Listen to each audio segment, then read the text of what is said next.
नमस्कार दोस्तों, आत्ममंथन स्टेनोग्राफी में आपका स्वागत है। 105 शब्द की गति से आरएसएम एसएसवी या आरएसएसवी के लिए डिक्टेशन शुरू होगा कुछ समय बाद। अगर आप इस डिक्टेशन का पीडीएफ प्राप्त करना चाहते हैं तो हमारे व्हाट्सएप ग्रुप से जुड़ सकते हैं, जिसका लिंक वीडियो के डिस्क्रिप्शन में है। डिक्टेशन शुरू होने में कुछ सेकंड शेष।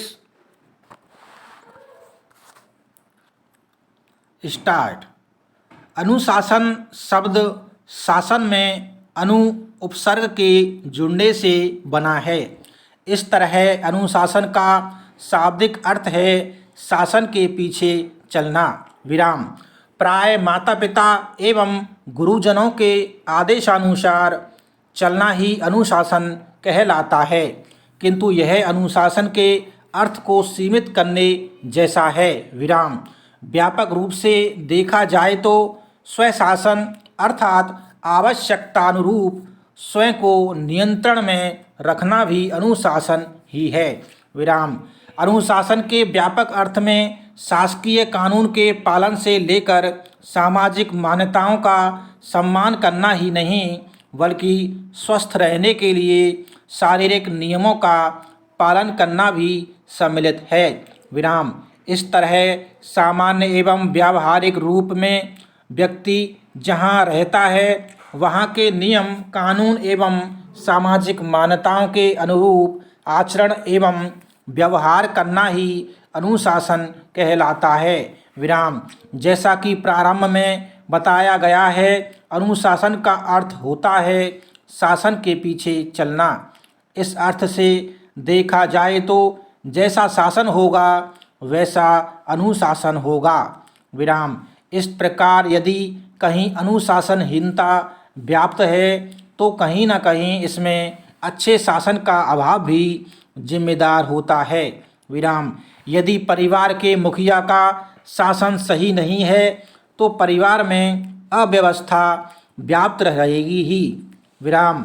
यदि किसी स्थान का प्रशासन सही नहीं है तो वहाँ अपराध का ग्राफ स्वाभाविक रूप से ऊपर ही रहेगा विराम। यदि राजनेता कानून का पालन नहीं करेंगे तो जनता से इसके पालन की उम्मीद नहीं की जा सकती विराम। यदि क्रिकेट के खेल में मैदान में कैप्टन स्वयं अनुशासित नहीं रहेगा तो टीम के अन्य सदस्यों से अनुशासन की आशा करना व्यर्थ है, और यदि टीम अनुशासित नहीं है तो उसकी पराजय से उसे कोई नहीं बचा सकता विराम। इसी तरह यदि देश की सीमा पर तैनात सैनिकों का कैप्टन ही अनुशासित न हो तो उसकी सैन्य टुकड़ी कभी अनुशासित नहीं रह सकती। परिणाम स्वरूप देश की सुरक्षा निश्चित रूप से खतरे में पड़ जाएगी। मनुष्य एक सामाजिक प्राणी है। अनुशासन के बिना किसी भी समाज में अराजकता का माहौल व्याप्त होना स्वाभाविक है विराम। इसी तरह एक परिवार के सदस्य यदि अनुशासित न हो तो उस परिवार का अव्यवस्थित होना स्वाभाविक है विराम। सरकारी कार्यालयों में यदि कर्मचारी अनुशासित न हो तो वहाँ भ्रष्टाचार का बोलबाला हो जाएगा विराम। इस तरह स्पष्ट है कि अनुशासन के बिना न तो परिवार चल सकता है, न कोई संस्था और न कोई राष्ट्र विराम। अनुशासन किसी भी सभ्य समाज की मूलभूत आवश्यकता है विराम। अनुशासन न केवल व्यक्तिगत हित बल्कि सामाजिक हित के दृष्टिकोण से भी अनिवार्य है। बच्चे का जीवन उसके परिवार से प्रारंभ होता है विराम। यदि परिवार के सदस्य गलत आचरण करते हैं तो बच्चा भी उसी का अनुसरण करेगा विराम। परिवार के बाद बच्चा अपने समाज एवं स्कूल से सीखता है विराम।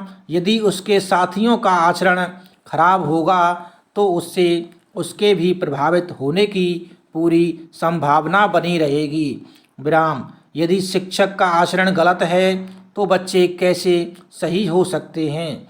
इसलिए यदि हम चाहते हैं कि हमारे बच्चे अनुशासित हों तो इसके लिए आवश्यक है कि हम अपने आचरण में सुधार लाकर स्वयं अनुशासित रहते हुए बाल्यकाल से ही बच्चों में अनुशासित रहने की आदत डालें। विराम वही व्यक्ति अपने जीवन में अनुशासित रह सकता है जिसे बाल्यकाल में ही अनुशासन की शिक्षा दी गई हो। बाल्यकाल में जिन बच्चों पर उनके माता पिता लाड़ प्यार के कारण नियंत्रण नहीं रख पाते वही बच्चे आगे चलकर अपने जीवन में कभी सफल नहीं होते।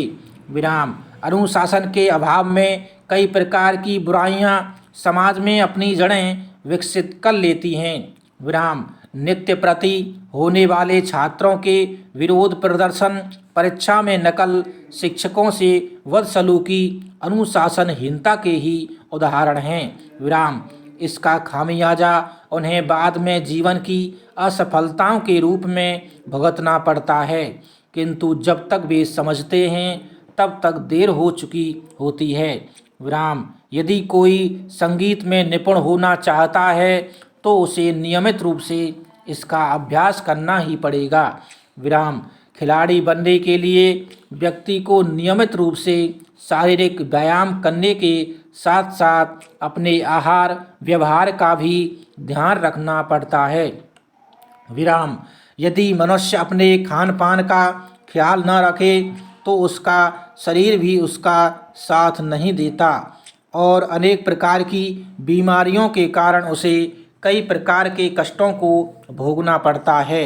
विद्या अर्जित करने के लिए विद्यार्थियों को अपने शिक्षणों के निर्देशों का अनुसरण करना पड़ता है। विराम किसी मनुष्य की व्यक्तिगत सफलता में भी उसके अनुशासित जीवन की भूमिका महत्वपूर्ण होती है। विराम जो छात्र अपने प्रत्येक कार्य नियम एवं अनुशासन का पालन करते हुए संपन्न करते हैं वे अपने अन्य साथियों से न केवल श्रेष्ठ माने जाते हैं बल्कि सभी के प्रिय भी बन जाते हैं। विराम महात्मा गांधी, स्वामी विवेकानंद, सुभाष चंद्र बोस, लोकमान्य बाल गंगाधर तिलक, डॉक्टर भीमराव अंबेडकर, दयानंद सरस्वती इत्यादि जैसे महापुरुषों का जीवन अनुशासन के कारण ही समाज के लिए उपयोगी, हम सब के लिए प्रेरणा का स्रोत बन सका। किसी भी राष्ट्र की प्रगति तब ही हो सकती है जब उसके नागरिक अनुशासित हों। अतः यदि हम चाहते हैं कि हमारा समाज एवं राष्ट्र प्रगति के पथ पर निरंतर अग्रसर रहे तो हमें अनुशासित रहना ही पड़ेगा, तब ही किसी दूसरे को अनुशासित रख सकेंगे। अनुशासन ही देश को महान बनाता है। यदि कोई अतिशयोक्ति नहीं बल्कि वास्तविकता है। विराम देश का नागरिक होने के नाते प्रत्येक व्यक्ति का देश के प्रति कुछ कर्तव्य होता है जिसका पालन उसे अवश्य करना चाहिए, क्योंकि जिस देश के नागरिक अनुशासित होते हैं वही देश निरंतर प्रगति के पथ पर अग्रसर रह सकता है। विराम अनुशासन शब्द शासन में अनु उपसर्ग के जुड़ने से बना है। इस तरह अनुशासन का शाब्दिक अर्थ है शासन के पीछे चलना। विराम प्राय माता पिता एवं गुरुजनों के आदेशानुसार चलना ही अनुशासन कहलाता है, किंतु यह अनुशासन के अर्थ को सीमित करने जैसा है। व्यापक रूप से देखा जाए तो स्वशासन अर्थात आवश्यकतानुरूप स्वयं को नियंत्रण में रखना भी अनुशासन ही है। विराम अनुशासन के व्यापक अर्थ में शासकीय कानून के पालन से लेकर सामाजिक मान्यताओं का सम्मान करना ही नहीं बल्कि स्वस्थ रहने के लिए शारीरिक नियमों का पालन करना भी सम्मिलित है।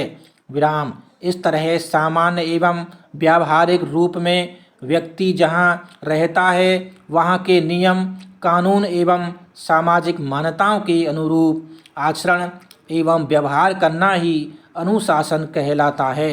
विराम।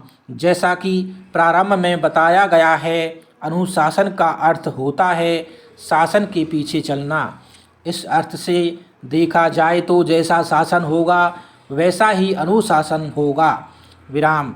इस प्रकार यदि कहीं अनुशासनहीनता व्याप्त है तो कहीं न कहीं इसमें अच्छे शासन का अभाव भी जिम्मेदार होता है। विराम।